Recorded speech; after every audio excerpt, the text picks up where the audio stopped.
Hello, ladies and gentlemen. Welcome to Alberta News and Views. Canadians are going to learn a valuable lesson on why you don't hire an incompetent wedding party to govern a country, to govern a G7 country. Canadians are going to learn what happens when you elect a dropout drama teacher to be the prime minister of a G7 country. It is truly astounding what is going on in the United States right now with Donald Trump electing like the Avengers to govern the United States of America. It is sending chills and ripple effects all across the planet, changing policy, changing long-term immigration policy all across Europe and the planet. Before Donald Trump before it's even official, before he's even inaugurated as the president of the United States. Canada is sitting in the worst spot imaginable. We are positioned so poorly right now to compete with a Donald Trump United States. It is scary. It is terrifying, and I will show you what I mean. This is from Charlie Kirk. This is all from today. President Trump has tapped Elon Musk and Vivek Ramaswamy to lead the DOGE Department of Government Efficiency. Their mission will be to dismantle government bureaucracy, slash excess regulations, cut wasteful expenditures, and restructure federal agencies. President Trump believes the DOGE could become the Manhattan Project of our time. This is what Canada needs right here. Canada needs to dismantle government bureaucracy. Canada needs to slash excess regulations. Canada needs to cut wasteful expenditures. Canada needs a restructure of federal agencies. This is going to happen in the United States, and Canada gets Justin Trudeau. The advantage that the United States will have over Canada is immeasurable.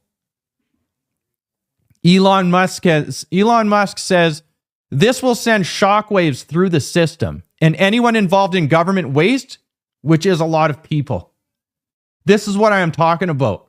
If this is implemented and this happens, and I'm sure it will, every single government on the planet right now in the G7 that is ultra corrupt, which is pretty much all of them, are looking at each other, wondering what is going to happen to them, because the people protesting right now are watching Donald Trump, watching the United States, watching all of this, which is why policy is changing.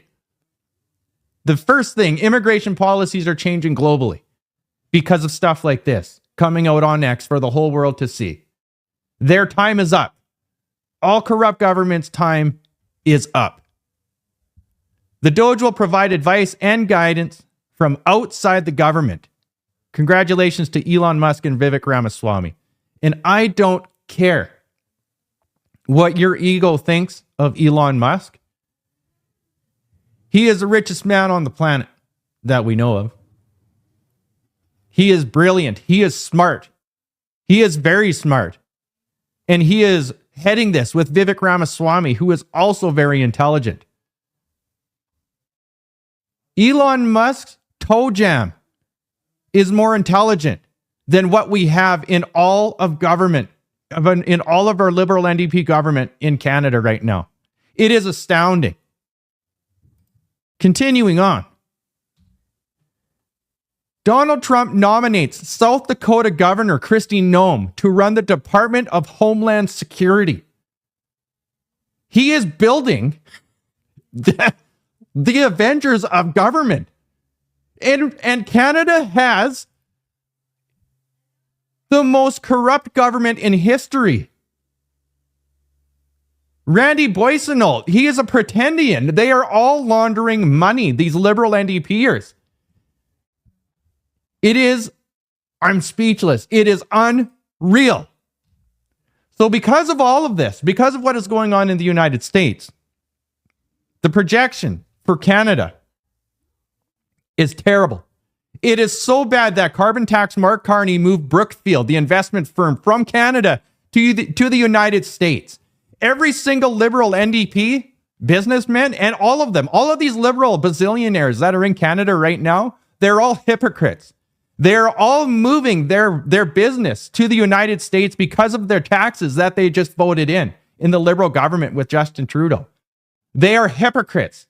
They run business in the United States and around the world, and then at home they tout Justin Trudeau because he gives them taxpayer dollars. It is unreal. This is from Steve Serensky. The Bank of Canada Governor Rogers says they have a ways to go. They have a ways to go on diverging interest rates from the United States. The loonie will be sacrificed. The loonie has been sacrificed. It's at just under 72 cents. It is projected. Look at this. It is projected to get into the 65-ish area, 65 cents. Canada is a service country. It is not a manufacturing country anymore. It is nothing. We are a service industry, and we send all of our resources, thank sweet baby Jesus, we have so much of it, to everywhere else. Canada has a huge for sale sign on it to the most corrupt bidder on the planet Earth. And all you need to do is look at condo sales right now in Toronto and Vancouver, and you will see that it is like 85% still foreign bought investment, driving out hardworking middle-class Canadians. It's unreal.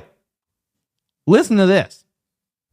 If you can comment on the divergence between rates in Canada and rates in the U.S., and then we'll talk about the knock-on effect on the currency. Yeah, well, I mean, the first and most important thing to say is we set our policy rate for the Canadian economy, and there is some clear differences between their economy and our economy right now. So we have always and will continue to set our monetary policy for the Canadian economy. I mean, we have a floating exchange rate as part of our monetary policy framework. The Canadian dollars priced in foreign exchange markets, that's a feature that's intended part of our monetary policy framework. It's what allows us to set monetary policy for the Canadian economy. It is a buffer to price changes. You know, there's been a bit of worry recently about divergence, but you know, there's a limit to that divergence. I don't think we're anywhere near that limit now. But we will be in a month. Canada is for sale, and it's unbelievable to think what's going to happen. The policy right now in Canada, Justin Trudeau's policy, is pretty much the exact opposite of Donald Trump. Donald Trump lowering corporate tax. Justin Trudeau just raised corporate tax. Donald Trump wants to unleash oil and gas energy. Justin Trudeau just announced an emissions cap, a production cap on our oil and gas. Canada is in a dark, dark place. Continuing on.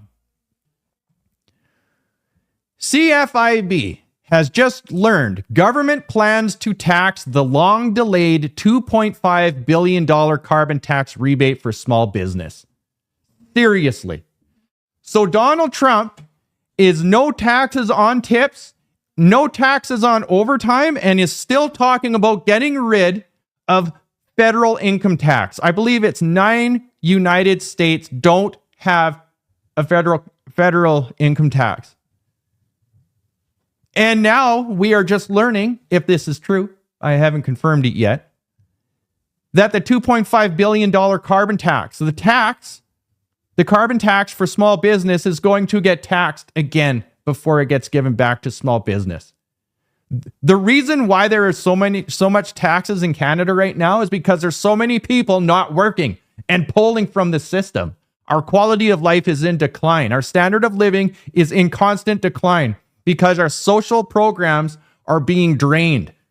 In Alberta right now, we have a massive doctor shortage because they are leaving because of the taxes. Socialism fails every single time. The social experiment called Canada is failing. It has failed in so many areas. It is not funny. It is unbelievable what is going to happen. This is from Chamath Palihapitiya. I hope I'm saying that right. He's like an investor. He's a CEO of Social Capital, I believe. He says, here is the harsh truth as someone who allocates capital in different parts of the world. Canada is no longer a compelling place to invest. It hasn't been for a few years now. As a result, the economic prosperity of Canada will continue to shrink. This is despite an incredibly young, bright, capable, and technical workforce that is second to none. In short, Canada needs more meritocracy and less virtue signaling prime ministers. Make Canada great again. When Donald Trump unleashes the Avengers, when he unleashes oil and gas, if he puts out the call for Canadians to move down south, and I don't even want to think about what the incentives will be either than an instant more than 30% wage increase. But anyway, you will see people fleeing this country to go to the United States. And I'm not joking. There is no housing here for our 18 to 25-year-olds. There's no jobs here for our 18 to 25-year-olds because they're all being taken from temporary foreign workers and immigrants that Justin Trudeau just flooded in. They know that there is no future here and they will move. And I know they will move because they are moving. They are moving. And so, like I just said earlier, and so is all of the millionaires and billionaires. They are leaving. They are leaving Canada because of Justin Trudeau. We have a serious, serious problem here in Canada. I cannot fathom that there is not an election convoy, bazillion people protest. What is it going to take? Seriously, what's it going to take? There's no houses, healthcare, education, the crime, the chaos, the drugs, the assisted suicide.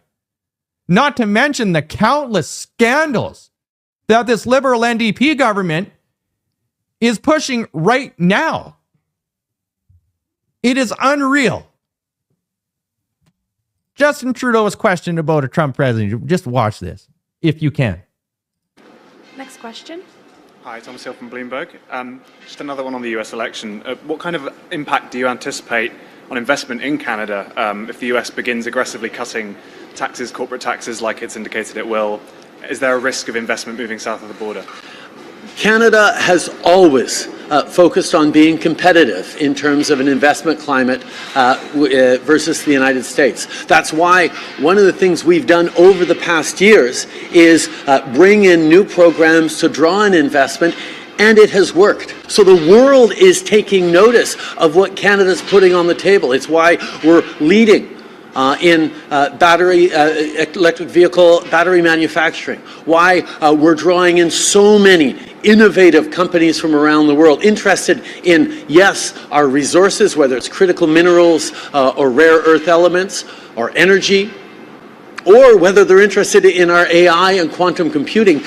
Countries and companies around the world are trying to catch up with what Canada's doing because we've been investing in it. So I look forward to seeing a more competitive North America. I look forward to working with Donald Trump as we did years ago to make sure that when the Canadian middle class succeeds, the American middle class succeeds, we all succeed on both sides of the border. America does not need Canada. It does not need Canada.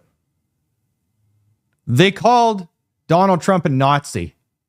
And now they want to work with him. He doesn't work like that. He is going to cut a shit deal for Canada and say, take it or leave it. and it'll just be business as usual because we don't have a choice. The world has turned its back on electrification because BRICS, the currency, long story short, there is a currency war going on right now. And the G7 and the United States are changing their tune because they have to compete with BRICS now. And I don't know if this is going to lead to the implementation of digital currency, but probably. It is crazy that we have a dropout drama teacher wedding party still governing this once great country. And don't get me started on the Remembrance Day ceremony introductions with the settler bullshit. Seriously. I will keep you updated with as much as I can when I can. All of you out there, like, share, and take care.